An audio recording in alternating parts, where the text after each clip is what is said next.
Hi everyone, good evening. This is Rahul. So morning ఒక story చెప్పాను కదా, ఈవినింగ్ యాక్చువల్లీ ఇప్పుడు ఒక ఇంపార్టెంట్ అండ్ చాలా చిన్న ఇష్యూ చెప్తాను, మీరు చాలా జాగ్రత్తగా వినండి. ఒకసారి ఇనుముకి మనం సాగదీయడానికి సుత్తితో కొడతాం కదా, అలాగా ఇనుముకి సుత్తితో కొడుతున్నారు. ఇనుము గట్టిగా అరుస్తుంది అనమాట. అంటే ఇనుముకి సుత్తితో కొట్టినప్పుడు మనం గట్టిగా సౌండ్స్ వస్తూ ఉంటాయి కదా. At the same time A ornament చేయాలన్నా బంగారాన్ని కూడా సుత్తితో కొట్టే సాగదీస్తారనమాట. ఫస్ట్ వైర్లా తయారు చేసి తర్వాత ఆర్నమెంట్ చేపిస్తారు. సో ఇలాగ బంగారం ఇనుముకి అడిగిందనమాట. అరే ఏంట్రా బాబు, నన్ను కొడుతుంటారు సాగదీయడానికి, నిన్ను కొడుతుంటారు, బట్ నువ్వేమో అంత పెద్ద సౌండ్స్ చేస్తుంటావు, నేనైతే చాలా నార్మల్గా చిన్న సౌండ్స్ చేస్తుంటాను, ఎందుకు నువ్వు అలా చేస్తుంటావు అని అడుగుతావు ఇనుముకి.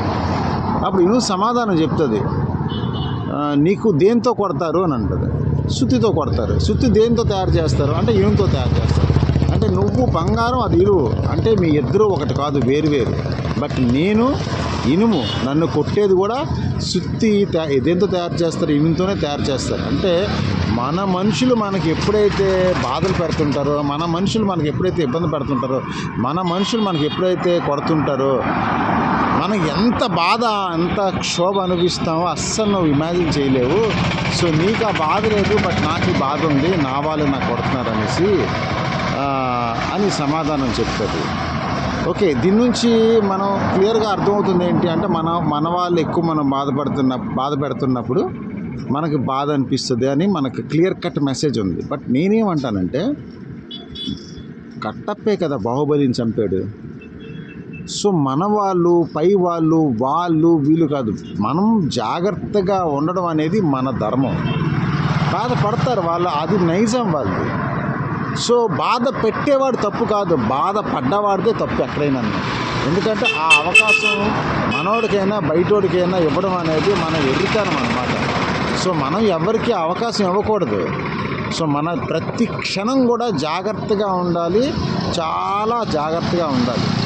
సో నా ఈ వీడియో నుంచి ఇంకొక ఇదేంటంటే, పాపపుణ్యాలు చూసుకుంటాయని అంటారు. చేతకాని మాటలు అవి, పాపపుణ్యాలు చూసుకుంటారు అనేది. పాపపుణ్యాలు చూసుకోవడం రకమే అయితే, చిన్నపిల్లల చావుకు కారణమైన బాంబే బాంబ్ బ్లాస్ట్లో దావుద్ ఇబ్రాహిం ప్రైమ్ అక్యూజ్డ్ ఈ రోజుకి ఎందుకు పట్టుకున్నాడు?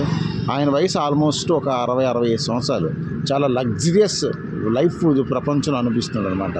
సో ఇక్కడ పాపపుణ్యాలే అన్నీ తేల్చినట్లయితే ఆయన చచ్చిపోవాలి కదా.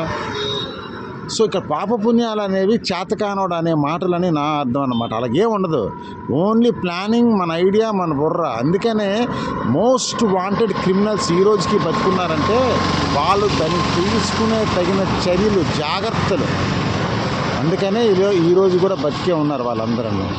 So this is one small message. Hope you can understand. Thank you so much. Bye.